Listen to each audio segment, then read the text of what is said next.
more local and international partners. They can join us and leave their questions in the comment section. So feel free to comment, react, and share anytime.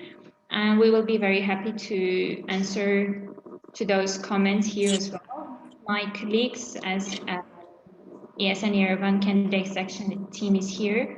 And due to the technical support from National Erasmus Plus Office, we can also get together all the questions. So I'm Nancy, as some of you or many of you know, and I'm honored to speak today on behalf of the president of Erasmus Student Network Yerevan candidate section. And with my team, we are very happy to see Lana Karlova and Edith Soromonian from National Erasmus Plus Office in Armenia and Diana Mohnatsky, I hope I pronounced your surname good, from ESN International as our speakers today. And also thank you very much for just accepting the invitation and playing a huge role in today's presentation of our report. Also, we're happy to see our partners from international relations offices and staff from the Armenian higher education institutions with us today. Due to you, we could collaboratively disseminate the survey and collect data from our students who were on exchange here or abroad during the first wave of the pandemic. It's about March and June. Feel free to interrupt me anytime. I think my connection is quite good now, but whenever it feels not, just I hope it doesn't. Before giving the floor to our distinguished guests and guest speakers, I would also like to very, very briefly mention that you can also put the name of your higher education institution in your Zoom name, also so that we can also communicate with each other in institutional level, or put the institutional name. As you can see also from my team, we have the ESN Yerevan candidate section. That's why I would like to present what ESN Yerevan candidate section is.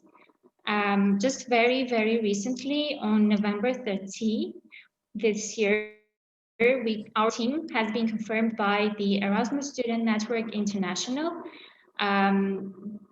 during the Autumn General Assembly, and we would like to express once again our gratitude to warmly welcome our initiatives that we are aiming to implement. And one of them is this one. Thank you, Diana, for coming, because it really means a lot to us. This is, of course, the achievement we would like to give credit to the biggest contributor, which is National Erasmus Plus Office in Armenia, and also other supporters, which are international relations offices, departments of our universities in Armenia. Currently, our team consists of Erasmusers who we will have the chance to listen today. For example, Ravond and Valery, who are just recently back from Romania, from Erasmus journey, and hear about the challenges they faced during their mobility. By the way, they have joined our team due to this report, and we will talk about this lately. So I'm not going to take much of your patience and time. I think I can proudly pass the floor to our distinguished guests and our lady, Lana Karlova and Diana Mohnatsky. Feel free to talk and just feel free to bring your input and insight into our agenda. Thank you. Thank you very much. On behalf of National Erasmus Plus Office, we kindly greet you all the participants of first such webinar together with Erasmus Plus Student Network and International Relations Offices. So nice to see familiar faces, our partners, our colleagues, Of course, it's absolutely right. It's a turbulent year and very extraordinary year, especially for Armenia. And for the moment, we are experiencing uncertainty, and we don't know how it will go in a couple of months. But we hope that all together we will renaissance this country. We hope so. Together, we are the power. We don't forget about that. But first of all, we really want to congratulate our team, Armenian team of ESN, very active young ladies who did so much already, and through this difficult year worked on the research. In our today meeting devoted to delivery of research findings. As you all know that National Erasmus Plus Office is dealing with the different formats of cooperation with the European Union. And among that, international credit mobility is so important and so popular. And I would thank to our colleagues from Armenian universities to do a great work since 2015 when this format started working.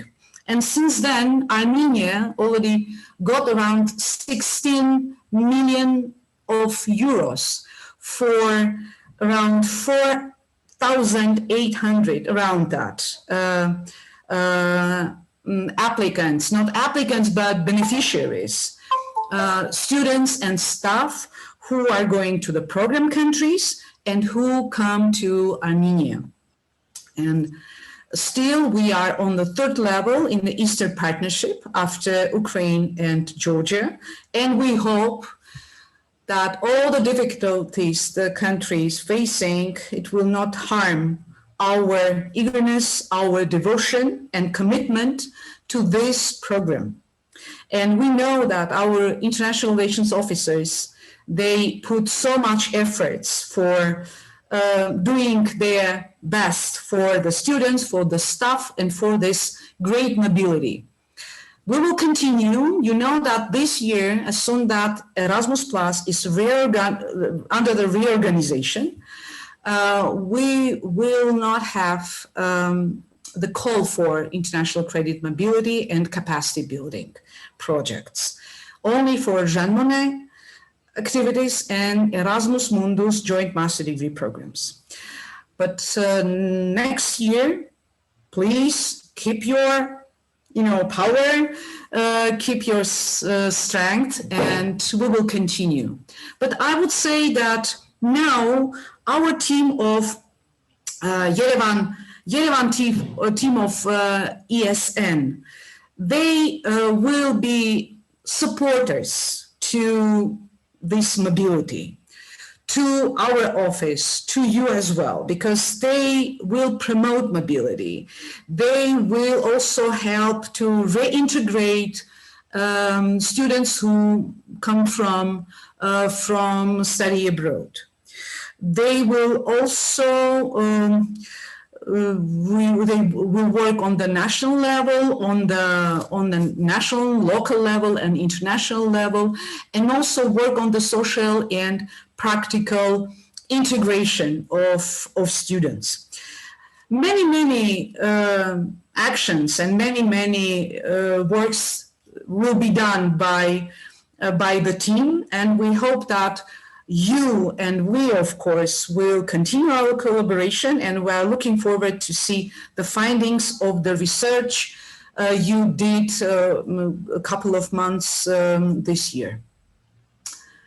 Again, it was very nice to see you, and good luck to today's conversation and today's discovery. Thank you. Thank you, Lana. We can also thank you so much for every word that you said. It really relates to what we do actually. And currently we would like to invite Diana from ESN International to speak, and also if you have any presentation to show what ESN International has brought to this mobility during the very challenging time for the students worldwide, we will very much appreciate that. Thank you. So my name is Tana, and I'm the Vice President of the Erasmus Student Network, and I'm very happy to be here. Back in January, at the very start of the year, no one could know where the year will lead us and how it will end. And the occurrences and restrictions that follow the COVID-19 pandemic have disrupted our lives and distanced us from our loved ones. And all the other challenges we have encountered were that much more amplified and harder to deal with in the middle of the global pandemic. And student and youth population was affected by the pandemic as well. They were not spared, and they still continue to experience the effects. Concepts such as student exchange or any other type of mobility became increasingly hard. Classes were moved online, physical interaction was severely limited, and the life of the community was discontinued.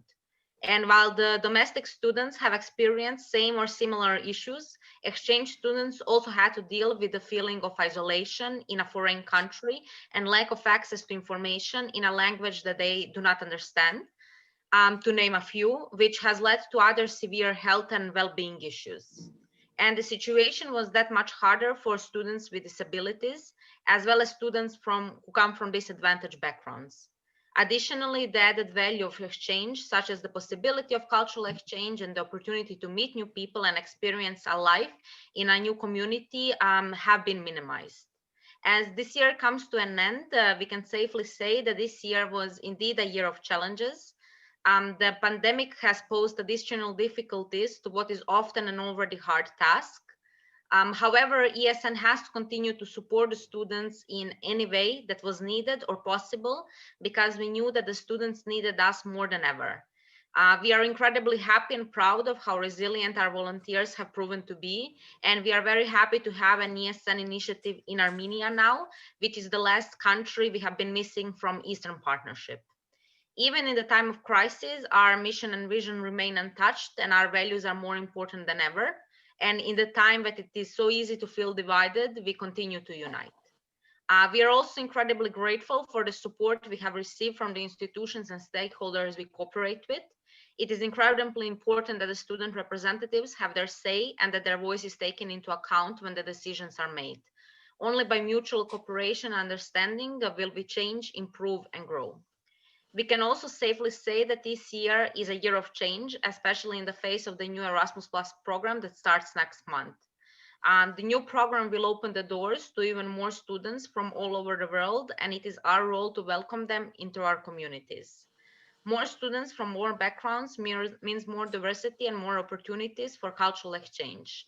The resources allocated to the Erasmus Plus program proves its importance in the lives of students and young people, even in the time of crisis. Hopefully, the start of the new program also means a start of a new chapter where we will be able to utilize more opportunities enriched by knowledge and skills we have gained in the situation we have found ourselves in. I do have a presentation regarding the support that ESN provided to the student exchanges in the times of crisis. So just give me a second to share my screen. I think you should be able to see it now. So regarding the support that ESN has provided, it's a very quick presentation. So I'm going to present the research report on the impact of COVID-19 on student exchange in Europe. Since we had a survey open from 19th to 30th of March 2020 for exchange students who have found themselves on an exchange during pandemic. We have tried to react quickly after the situation has started, which has been in March. So it took us some time to design the survey and publish it, as well as disseminate it to the student population.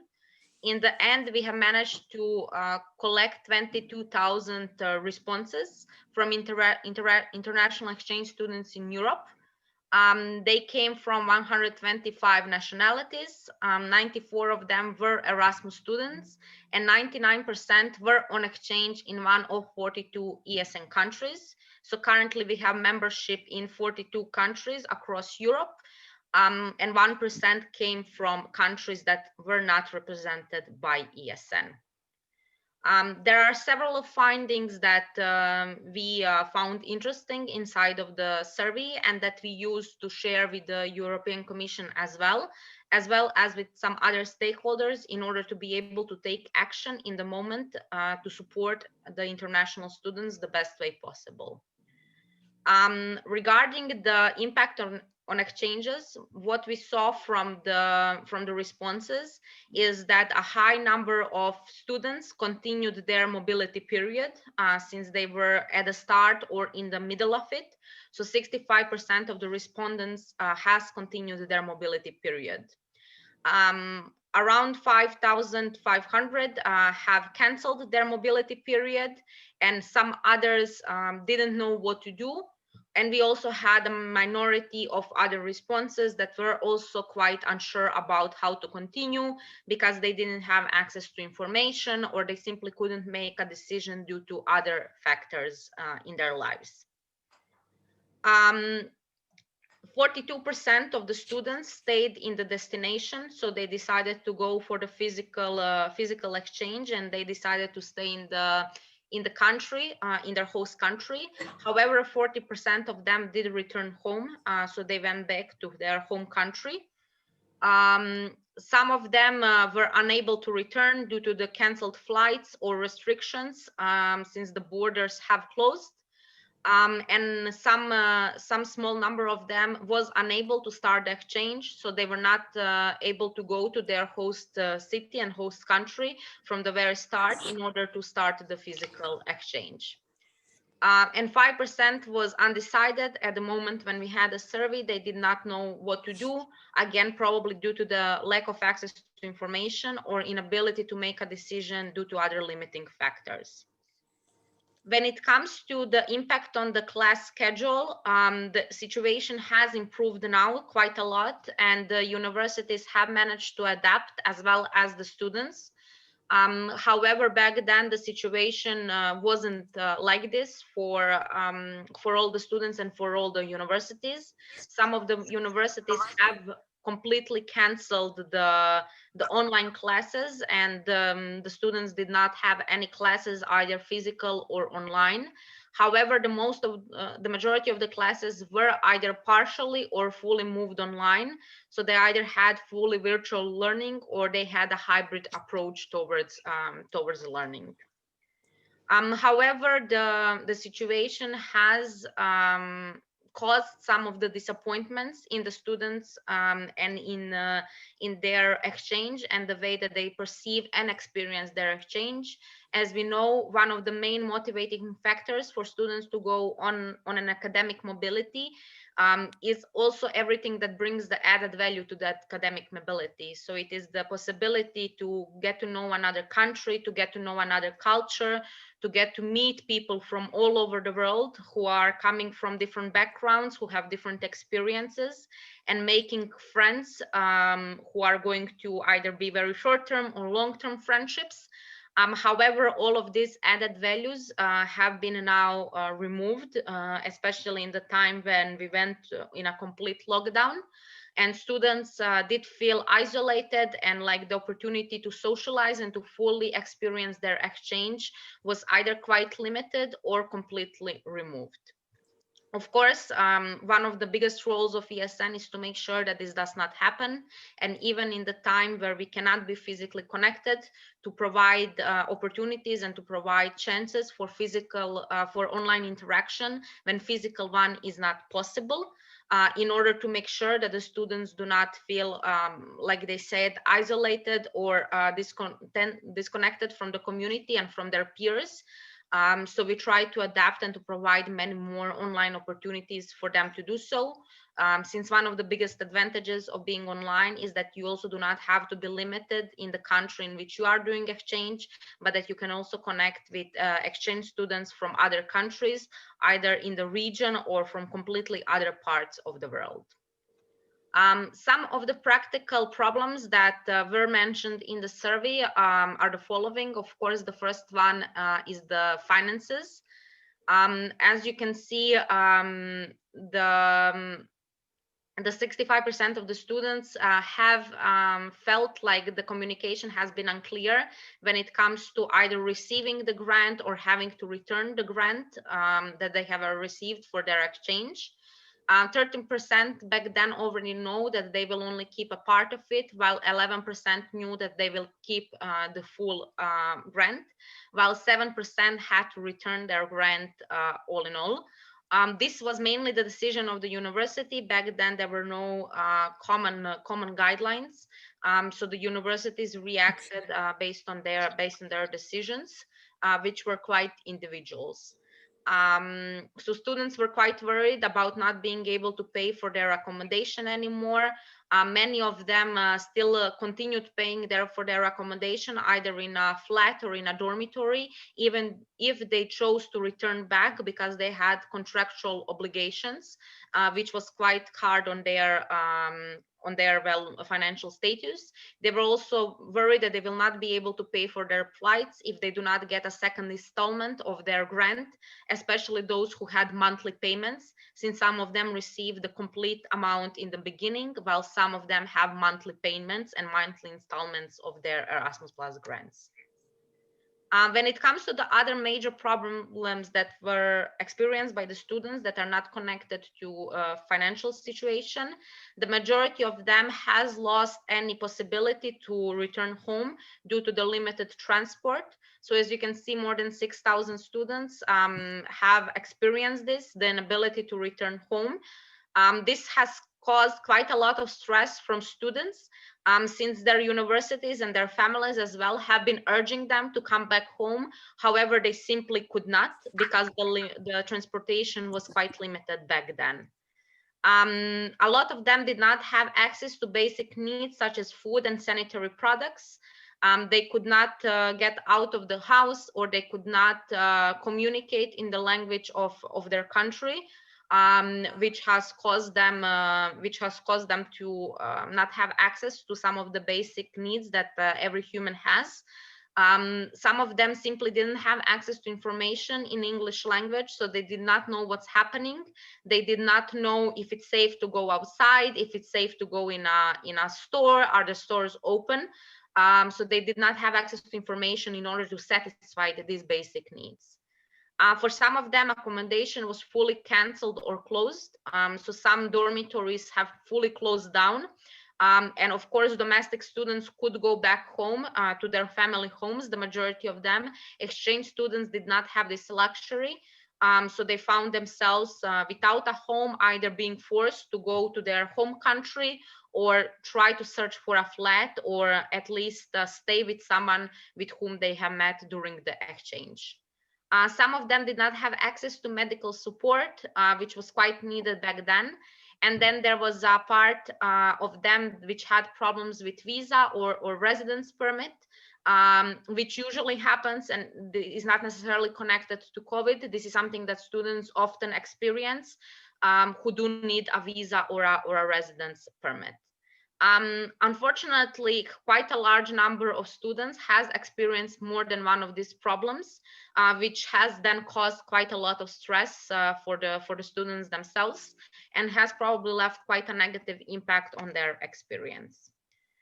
We have also asked the students about the support that they have received. As you can see, the majority of the support came from their family and friends, as well as from the university. So they have received quite a lot of the academic support from both host and home university, and they have received also the support from the student organizations. So 24% of the students have expressed that they have received the support from the student organizations inside of their community. Additionally to the support received, 78% believe that they have enough information available on health and safety. This is also where ESN came in, so our volunteers would translate and post a lot of information on English, especially if they saw that it was not accessible in their university websites or government websites. And 50% of the students said that they found sufficient information in English that was accessible either in English or in another language that they understand for the international students. However, we also had a few of the examples where students simply could not get access to information, especially in cities where student organizations are maybe not quite as active or quite as present. And the institutions themselves were not posting information in as an accessible language for the students as possible, which has caused quite a lot of problems. Of course, this is something that is being tackled for years now, that sometimes even in the time where crisis is not happening, that institutions are not posting information in accessible way towards the students. It's only that in the times of the crisis, this has been amplified, and unfortunately, it has become more evident and more problematic, since students also did not have access to some other information providers that they usually do under normal circumstances. All of this has left some of the consequences on the health and well-being of the students. As you can see, 41% of the students has reported that they experience anxiety and stress caused by everything that has been happening in their lives, either from not knowing what will happen to their exchange situation, what will happen to their academic mobility, what will happen to their living situation, their inability to go home, and probably worrying what is happening with their families back home, since they were quite disconnected. So they were not fully integrated into the community in which they have arrived like they would be, and they were also not in the community in which they felt the safest in, which is their home community. 21% of the students also reported that they felt isolated and excluded. This was probably connected to the lack of access to information, since they simply did not feel like the community cares about them enough to communicate what is happening in their environment.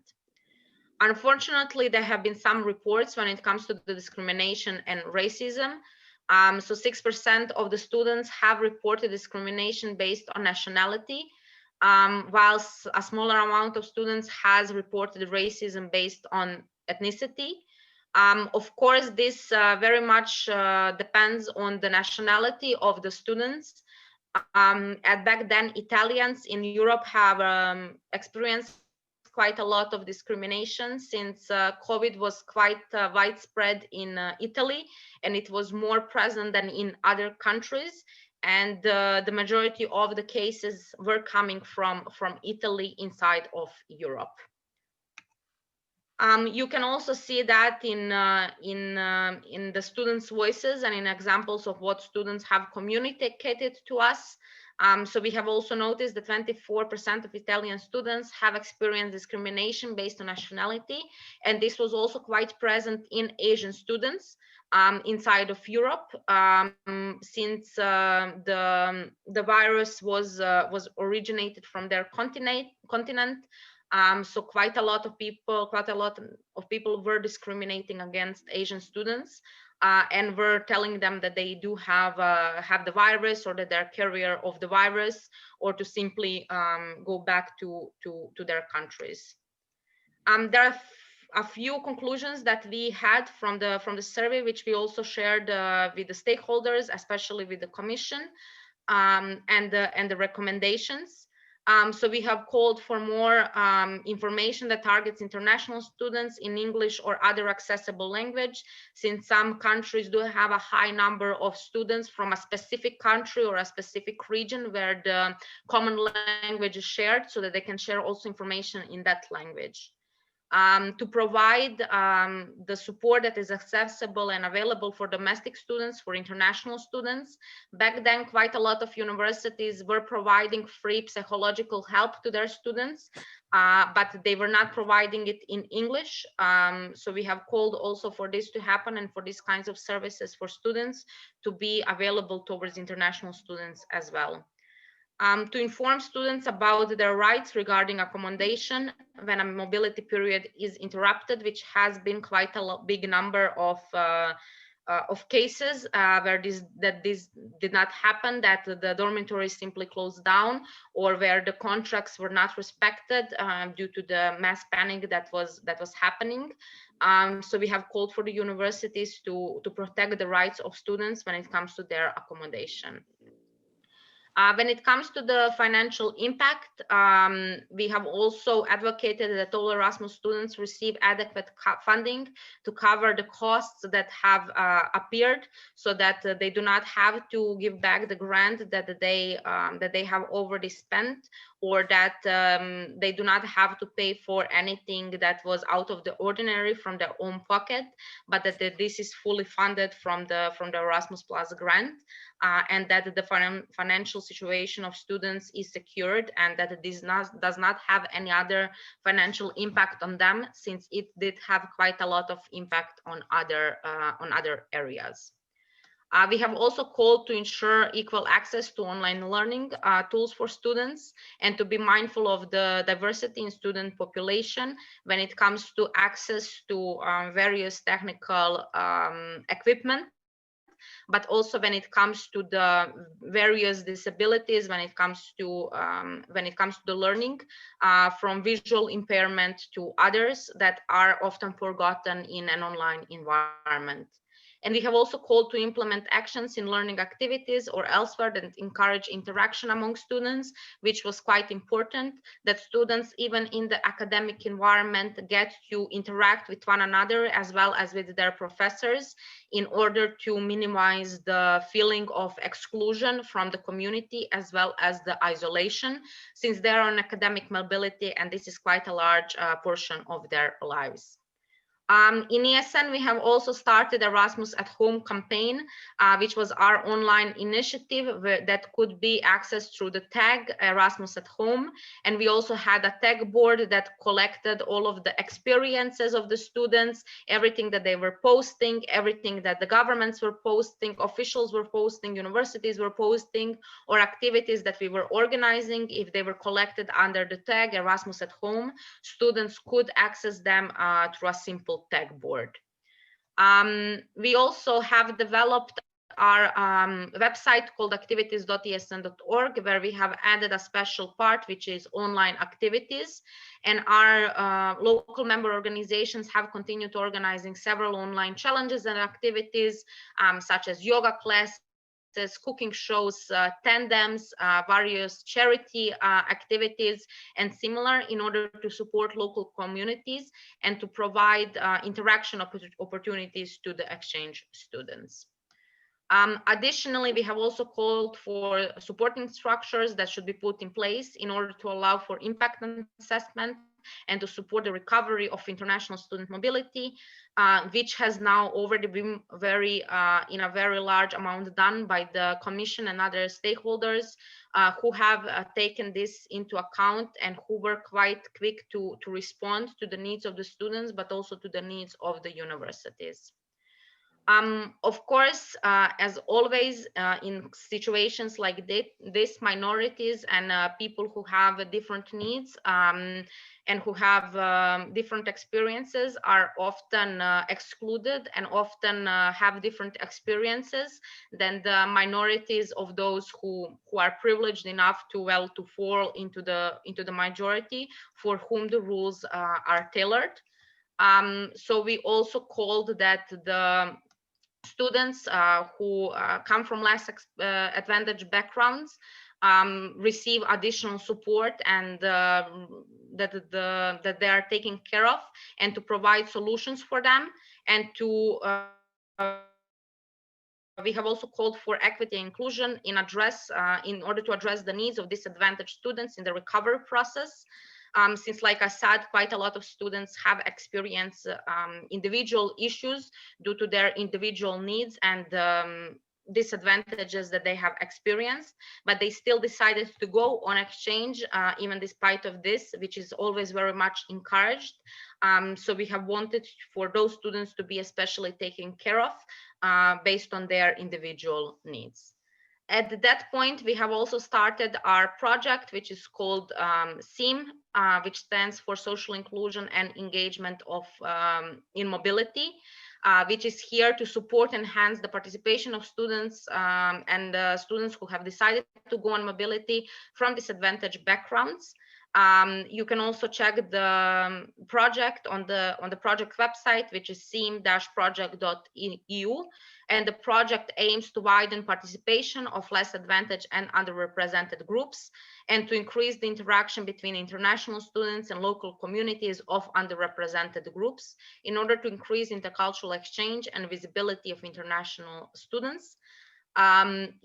Together with the rest of the consortium, we have also taken actions and redefined some of the actions inside of the project in order to respond to the crisis that was happening among the student population, especially, like I said, in underrepresented groups and students who were less represented, in order to additionally support them. Additionally, we have also called for transnational cross-cultural collaboration that should be stimulated to overcome the impact of the crisis, since ESN believes in unity and diversity and that intercultural dialogue enriches the society. And we do believe that the cultural component is one of the most important components of the student exchange, of course, apart from the academic mobility and the opportunity to experience and study and live in another country. Thank you for your attention. If you would like to access the report, you have the link here. It is also located on our website, esn.org. And if you have any questions, I'm always free to answer them, or you can simply send us an email, an email to vicepresident.esn.org if you have any questions or would like to continue the dialogue later on. Thank you very much. Thank you, Diana, so much for presenting. I will give the floor to my other colleagues also. And I agree, if you have any questions, you can freely ask now or wait for our presentation, and then we will have another session on question and answers.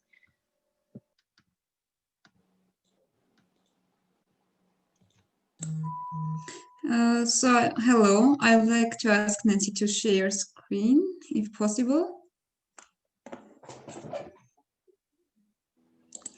And thanks again, Diana, for this insightful presentation. Actually, this became a basis and inspiration for our team to conduct this report. And I'm Hermine, co-founder and treasurer of ESN Yerevan candidate section. With my team, we conducted this report based on main challenges faced during Erasmus Plus ICM, both by outgoing from Armenia and incoming to Armenia in the light of COVID-19 pandemic. Next, before presenting the main findings of our research, I would like to stress the strong cooperation with National Erasmus Plus office in Armenia, which not only helped us in reaching out to students when we were still not considered as ESN Yerevan candidate section, but also consulting us in the process of writing this report. Thanks to NEO staff as well as IRO representatives of universities for the first-hand feedback and corrections. Thank you very much. And going to main findings, as there was little representation of Erasmus Plus students from and to Armenia in the report conducted and presented by ESN International, our team has decided to launch a survey to identify the student status and collect data evidence with the aim of providing Erasmus Plus students with better support. In May-June, in comparison to the report of ESN International, we could reach out to 67 students, due to which we found out that over 84% of respondents stayed in the host country, and 16% came back to home countries, mainly Armenia and Italy. According to 80% respondents, they have experienced online mobility, and 11% have moved to blended classes with face-to-face meetings. We are happy to find out that around 80% of students had the opportunity to fully keep Erasmus Plus scholarship. According to the map that you can see now, the majority of these students, around 30%, studied in 8 cities of Spain, about 13 in 6 cities of Poland, and 8% in 4 cities of Italy. The rest studied in other European countries. Despite Spain being a preferred country of the largest number of outgoing students from Armenia, we regret having less Armenian representatives in terms of embassy or consulates. However, it shows that despite visa challenges for our students, they are still ready to get full experience and benefit from Erasmus Plus exchange. Going to difficulties. Erasmus Plus, during Erasmus Plus Spring 2020, both outgoing and incoming students have probably faced some difficulties and challenges that they would not expect. So far, the aim of this study was to capture them and the relevant support structures to exchange students regarding the impact of COVID-19 on their mobility experience. So here we identified the main difficulties and relevant support that they have received. First of all, the exchange students are vulnerable, especially during their first mobility, and hence they are in need of assistance and guidance, as well as friendly atmosphere. According to the result of the survey, most of the respondents, around 60%, claimed that they got psychological support, such as useful contact numbers, advice, orientation, etc.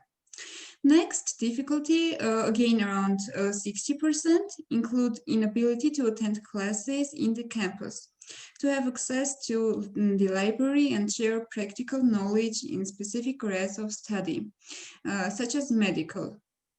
Hence, 62% of students were supported academically with online classes, exams, recognition of credits, which is very important. And then, as long as the financial and accommodation issues that compounds 8% were one of the key indicators for students, especially away from their families. We found out that students have got various types of supports, for example, Erasmus Plus force majeure. Coming to the support structures, in order to find out the support structures that were mostly engaged in assisting students, here we analyzed the answer of respondents. Mainly, they got some sort of support from their host universities. Then half of respondents say that support was provided by the home universities. More than half of the respondents say that support was also provided by ESN local section, Erasmus Plus national agency in their host country, and National Erasmus Plus office in Armenia. Here, I would like to mention that during those 4 months, Armenia didn't have a formal ESN representation, but from now on, we are committed to establish the effective body system for the international students here and be a supportive hand for both IROs and students. And we are switching to the second part of presentation. I am happy to pass the floor to Shushanik. Thank you so much, Ermine-Jan. Yes, my name is Shushanik. I'm the Vice President of ESN Yerevan Candidate Section, and I would like to continue our presentation. So the next part is Erasmus Plus ICM has faced enormous issues. Sorry, a second. So Erasmus Plus ICM has faced enormous issues this spring. Thus, our team has gathered the majority of them. With the aim of our overcoming possible challenges for the upcoming mobilities, we have come up with following recommendations, which can be beneficial for targeting stakeholders. And our first recommendation is based on the issues that Erasmus Plus students are concerned about their Erasmus Plus experience due to the emergency situations of COVID-19. In order to give Erasmus next generations the opportunity to gain full Erasmus Plus experience, we recommend the following. The first point, to give opportunity respected 12 months to those students who experienced their mobility aimed COVID-19 pandemic and prioritize their applications for another mobilities. Of course, this should also respect the academic freedom. And the second point, to make the credit recognition process easier. The next one, the second recommendation, thank you, is based on similar examples on the right. As Erasmus scholarship played a great role for students to cover both their living and traveling costs. In general and in particular, during further emergency situation, we recommend our target to provide travel accessibility to Erasmus Plus students by ensuring the necessary reimbursement of the purchased tickets, for example, via ESN card. The third recommendation, so the third one, thank you. We are going to highlight the communication between students and support structures. Thus, we recommend our target groups to organize mandatory pre-departure meeting on the communication flow and inform our potential risks for Erasmus Plus students, such as health insurance, accommodation, financial and academic insurance. Most importantly, we should make sure whether students return home safe and sound. What our team tried to do the best in this communication. We even remember the date of their arrival to home country, of course, especially to Armenia. And one more interesting fact, as said Nancy, during this preparation of the report, we received many requests to join our team. And as a result of this survey, we could grow our team with 2 more board members of ESN Yerevan candidate section. I speak about our web admin and project management, Valera and Ravon. Guys, welcome again. And the fourth recommendation is the first. Can we show it? The fourth recommendation is touching the issue connected to the local and international insurance agencies. Travel and health insurance should be accessible, especially during COVID, when students didn't know in case they were infected who to approach or whether they will get relevant support. It can be medicine or refund of health checks. So we recommend our target to be more careful while giving students those travel health insurance agencies in both host and home countries. By this, we want to make sure that those agencies will be as much helpful as possible to the students who are on exchange. And so on my side, that's all. And the next couple of recommendations will be continued by my colleague, Nancy.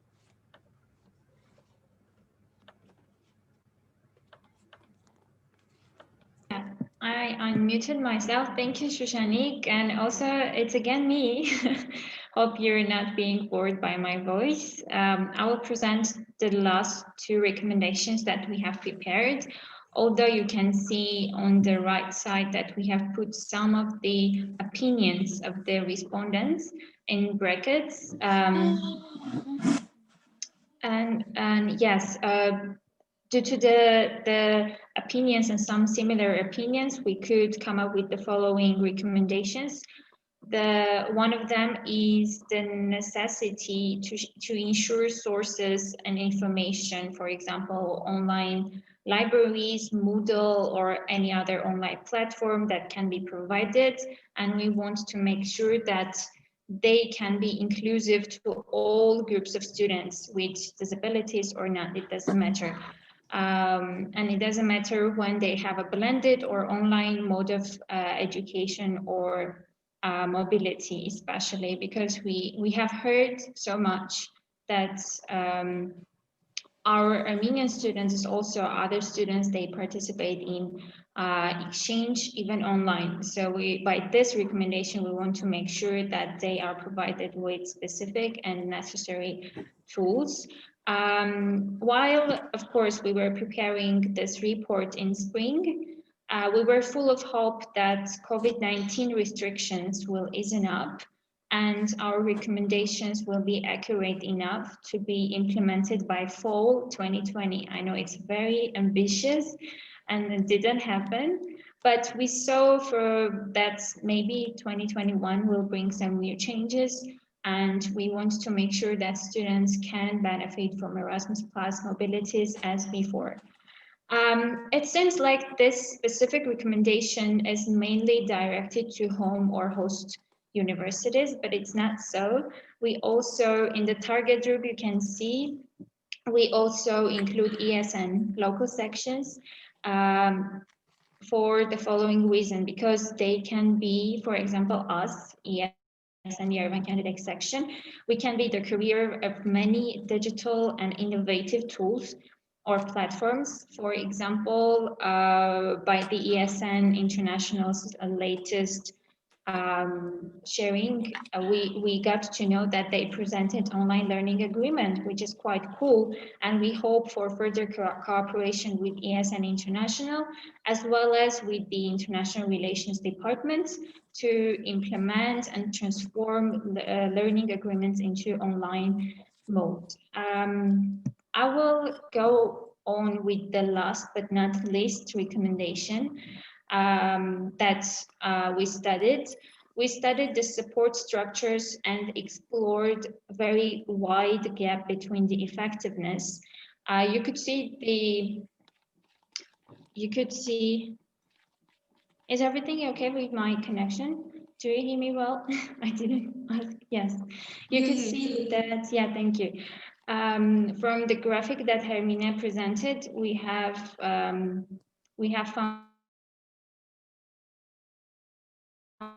out how, and in order to bridge the gap between the support structures, we recommend the following. Firstly, to provide a guidebook with relevant information and tools how to approach support structures. It's mainly for students, but for this we need the constructive and collaborative work with all the support structures.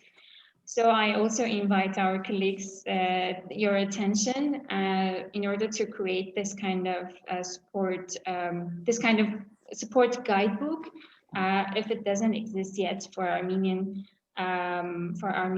who are going to abroad and for international students who are coming to Armenia for the mobility.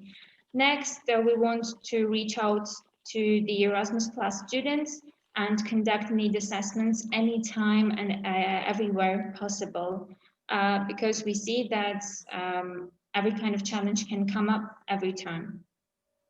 And finally, we want to share results of this assessment and find solutions together with other support structures. For an example, we can bring this meeting that we are very, very thankful for all the institutions, higher education institutions who came today to take part in the delivery of our presentation.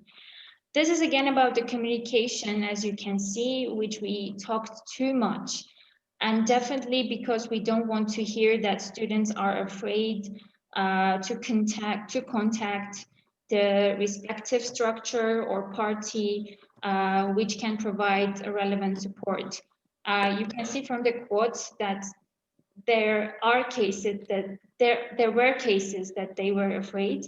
So in no way a single opportunity of intercultural communications, New Horizons of Erasmus Plus, or other memories can be cut off or terminated like this. That's why we're here, and we are very open to cooperate with you to prevent this kind of actions. And yes, now we are on my most lovely part, Erasmus Plus stories and memories. When we were creating this slide and in the report as well, we collected, of course, a couple months ago, but we remember every single student we contacted or got contacted due to the international departments. And this is also the appreciation note to the staff and National Erasmus Plus office, due to whom we could contact the students. And here you can see various Armenian or international students from different educational institutions in every corner of the world, especially in Europe, in France, in Lithuania, I don't even in Armenia, of course, and so many other places. I know these guys, they are back and they're back safe and sound. And most have contributed not only to the report creation process, but also the establishment of ESN Yerevan candidate section. Thank you guys. Greetings once again. And thank you for your time and contribution to the report. Due to you, we are here today to deliver these results. And yes, I think we are mostly done, and with the report delivery by the ESN International and ESN Yerevan candidate section.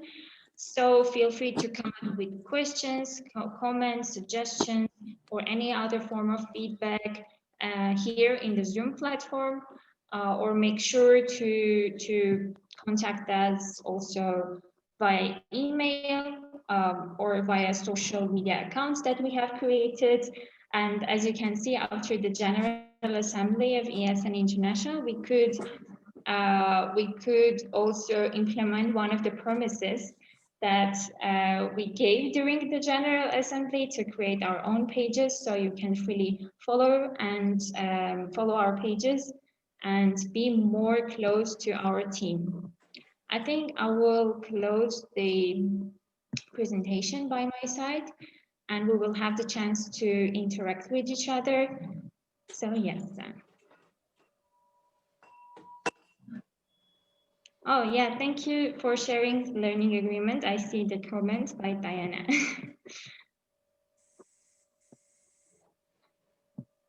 And yeah, if you have any questions, feel free to raise them up, unmute yourself and speak.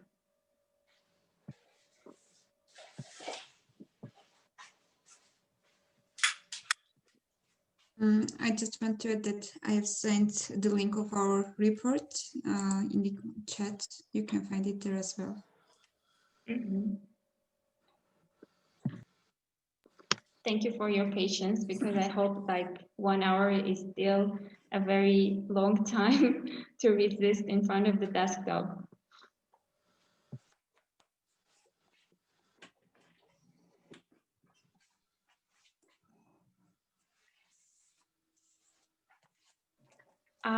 Are there any questions? I will also ask my teammates to check whether the live stream of on Facebook is available still. I think yes, and whether there are any questions that maybe our other participants who couldn't join the Zoom could bring upon. We'll check. Yes, please, Shushanik. And maybe our other member, Valery, had something else to say, as he's also very recently back from Romania, as I said, and he's also a part of our board member.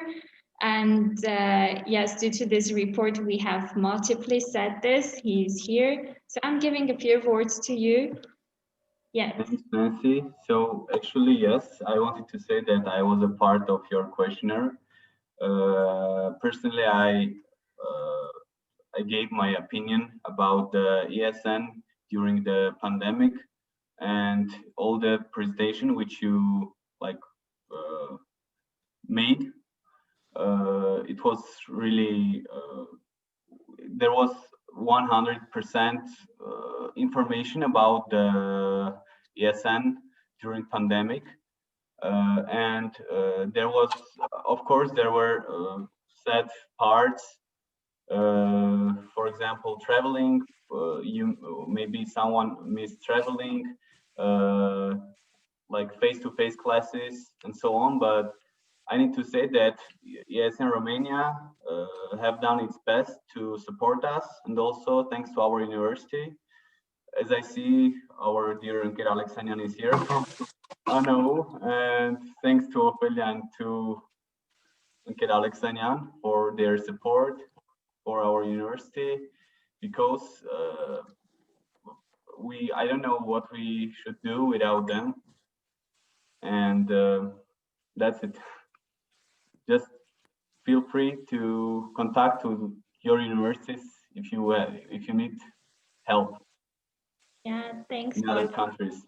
Yeah, that means a lot. Yeah, because I remember in September we wanted to organize experience sharing by you and other course mates that have been in, not only in Romania but many other countries by your university. Unfortunately, it didn't happen, but I hope that next year will bring so many opportunities that we couldn't take.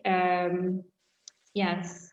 And also, I wanted to share the report link, if you don't mind, and 2 languages. We forget to mention this because the report is available in Armenian and in English.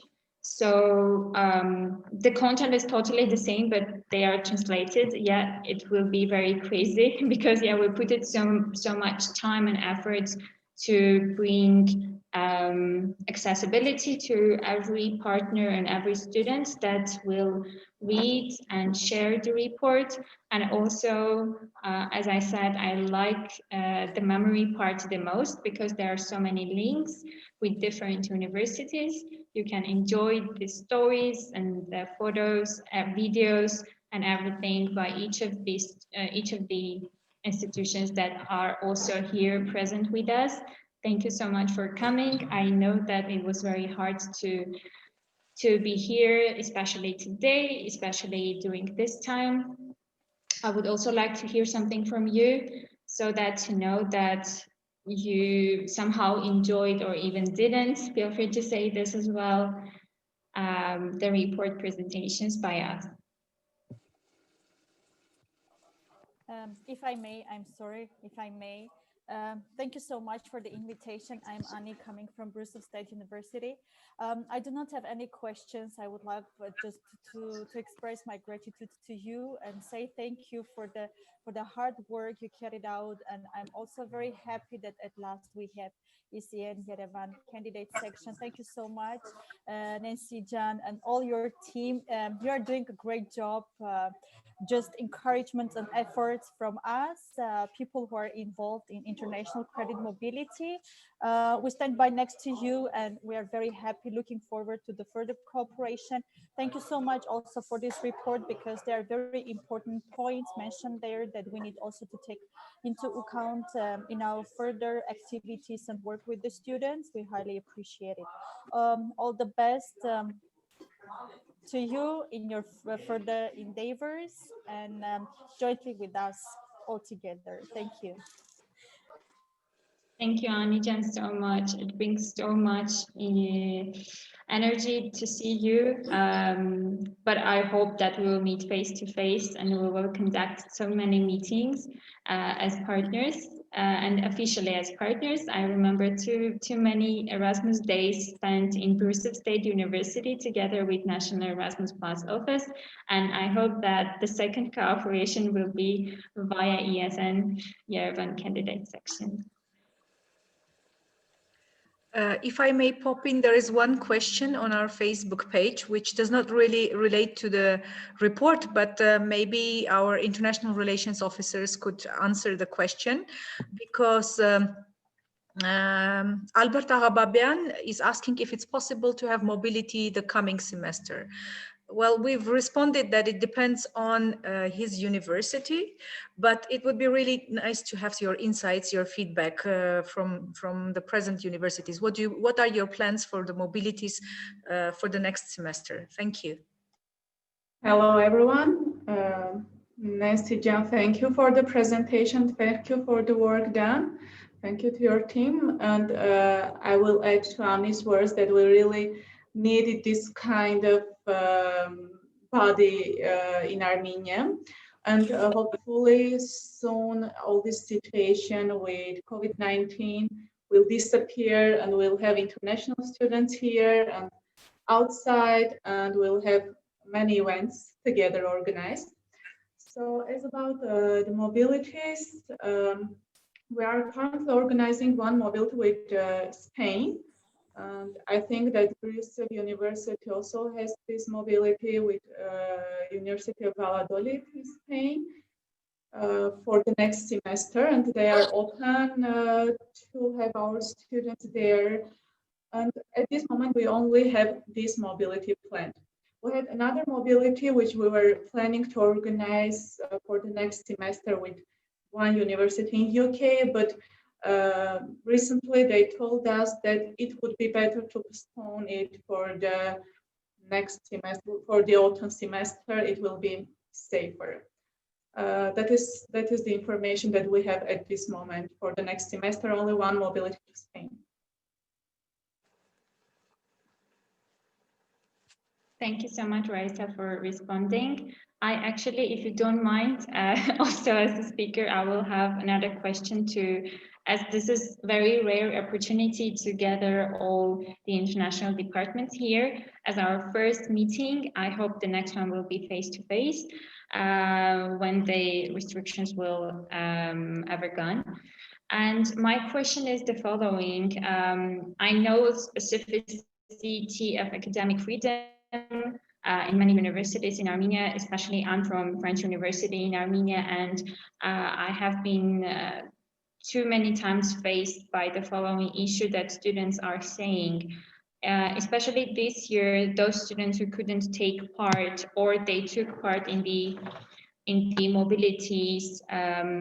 Are there any possibilities that in the fourth or graduate year studies there can be any exceptions to them? Because I know that there are restrictions for students who cannot participate in the Erasmus Plus mobility while they are in the graduate or final year of their studies. How flexible are you going to be in this time? And maybe you can also provide the second chance or first chance to those students who are in the final year. It may refer to any international department present here. I would very much appreciate to hear any kind of answer. So as about our university, so we had students who were going to Italy who should, yes, should had mobility to Italy last year, and it was cancelled. Now both of them are on their last grade, and we have, as the mobility was 3 months, we have somehow tried to harmonize the courses so that they would be able to come back and have the recognition of credits. But unfortunately, Italy also said that they will not have students this semester, so it was cancelled.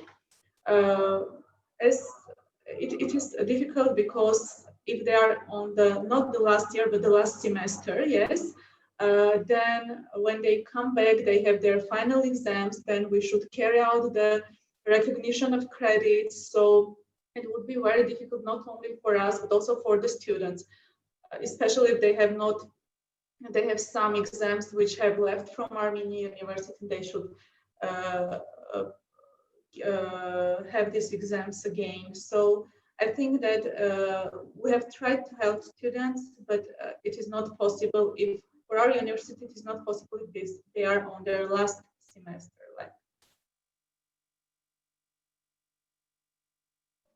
Yeah, I do understand this is very hard. And what about the international students coming to Armenia?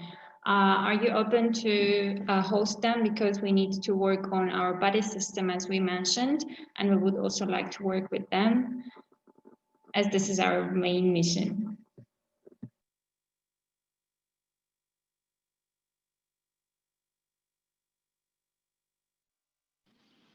May I interfere from the American University of Armenia? Sure, Angel Jan. Yes. Yeah, Angel. Actually, there have been a few cases, one from the US and one from the Europe, but actually our university has made up the plan to decline their offer, both in traditional setting and also in online learning. That is why I think that this semester we're not going to have any students, both international and on the traditional level. Yeah, I see there are many circumstances and it's much understandable. Thank you for answering, Angela Jan. Thank you so much. Thank you. If I may add, so we're expecting not a student, but an intern from the University of Valladolid from Spain for 2 months. And again, it is within the frame of the Erasmus plus ICM, but in terms of internship. However, right now, as you know, Europe is facing some, again, lockdowns and restrictions related to COVID-19.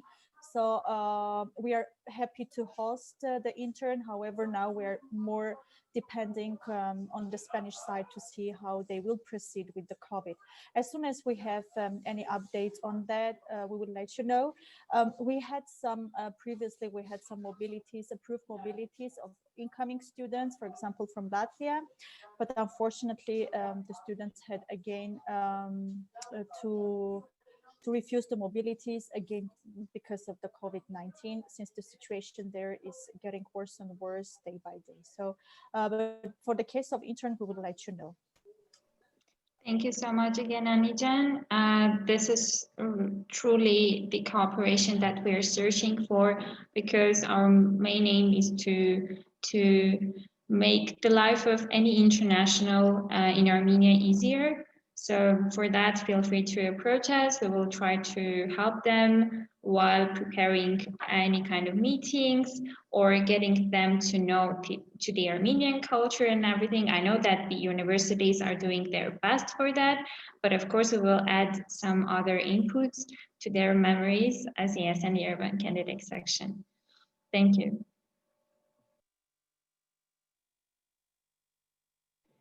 Any other feedback, comments, or questions? I think, none in the Facebook Live. Oh, we don't have any questions. Yeah.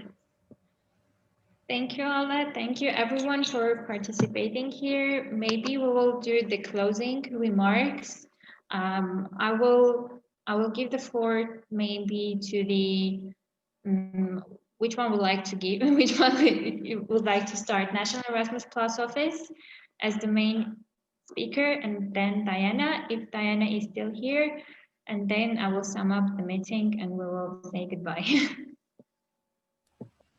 Probably 2 words, but my colleagues also could have some opinion, also Edith and Annie. But I would thank Tayana and Nancy Shushanik and Hermine for introducing your findings, your research, and it was very, very helpful for understanding the whole picture of the students who've been in the mobility and what they faced already through these several months. We will see how it will happen next year, and we should be prepared. So that you gave a set of recommendations for the whole network of ESN organizers or those who are within the setting up all kind of strategy or tactics, whatever. But it's very, very serious, because we really don't want any student be in trouble. And troubles were very, very different. And some influence on the psychological, inside. It was rather bad impact. But anyway, we should try our best just to provide a professional approach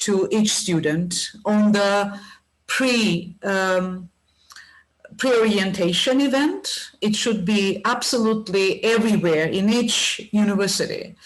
Could be with helpful of our team of Erasmus Plus student network, also together with us.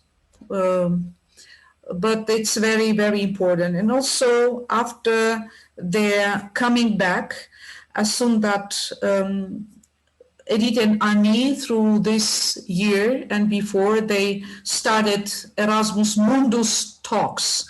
And it could be also ICM talks as well, through the Live Matters or Facebooks, or just on using the Zoom platform.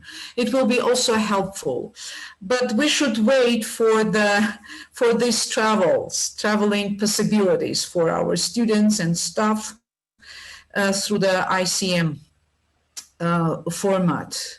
We hope that it will be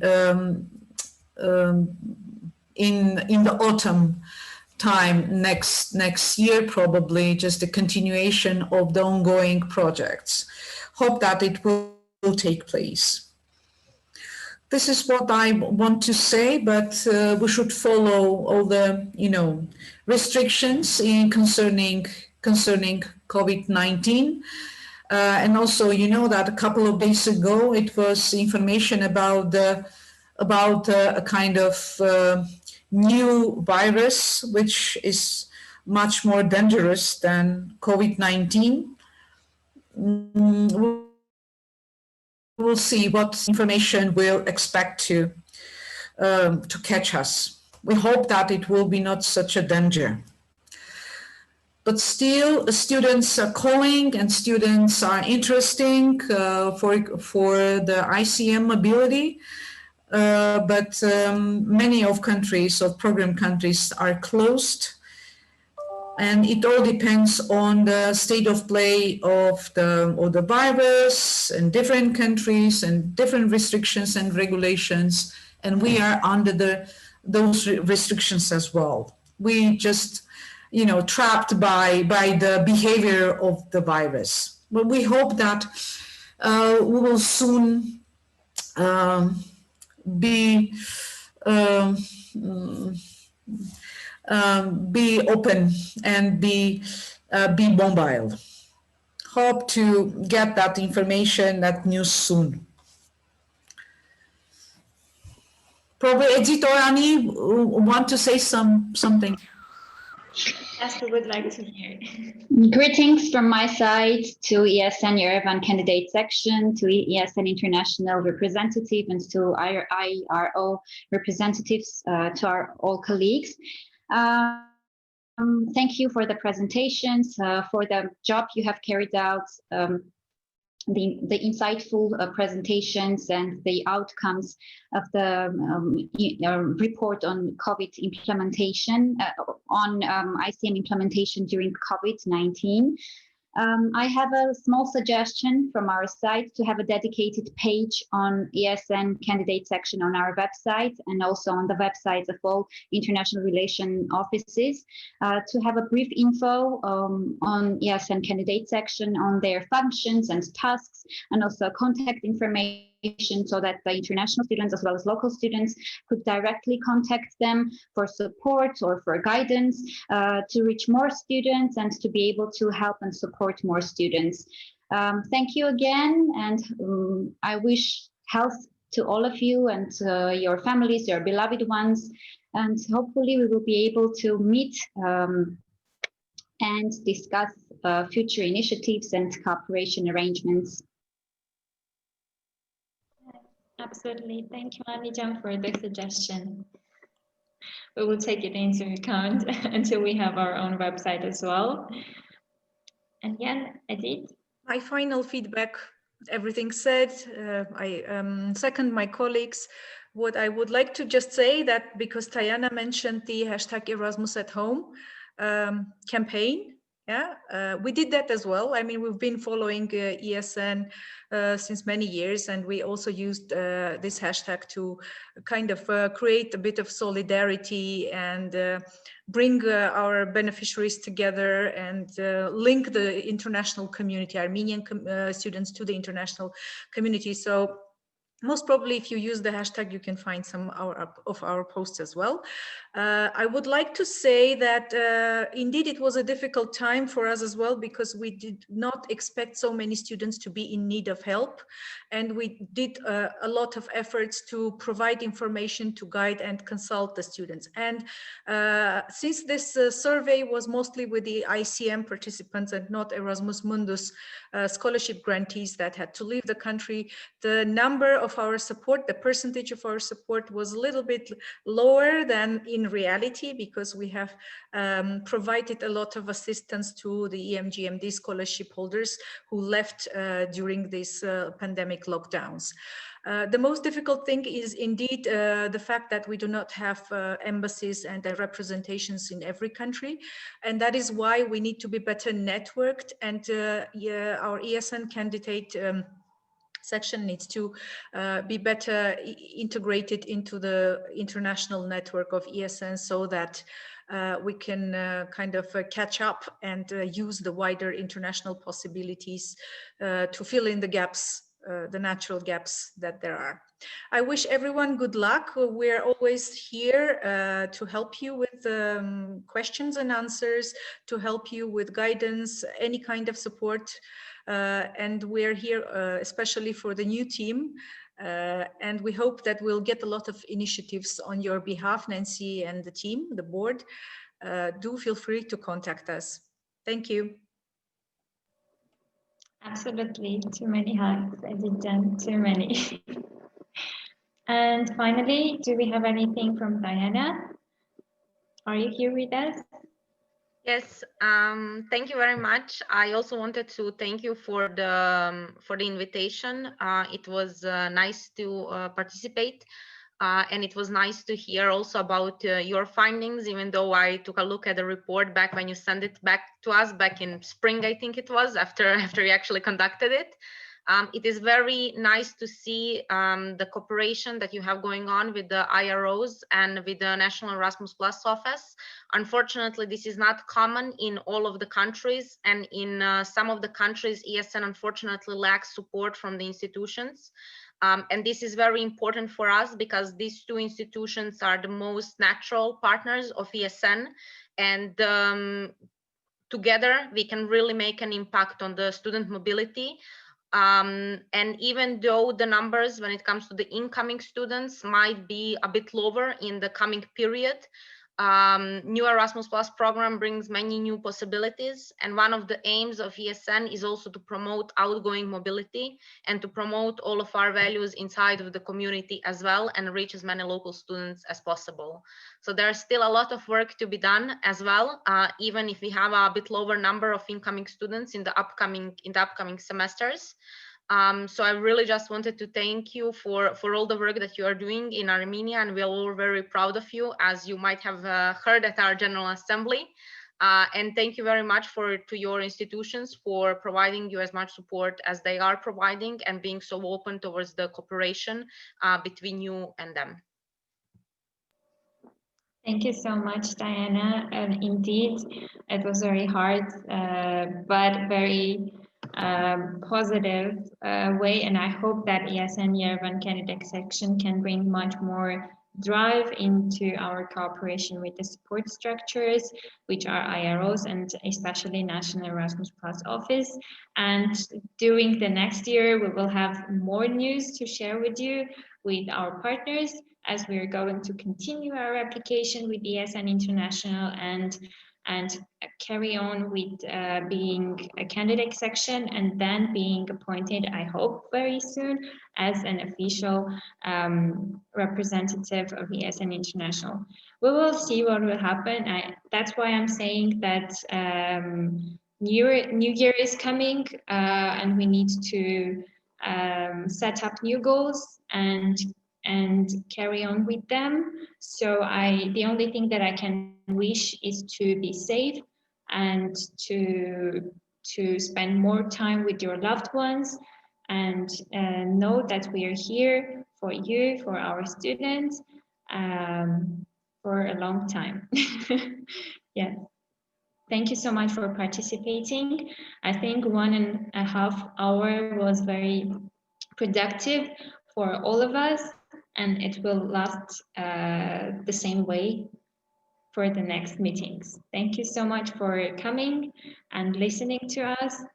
Yes.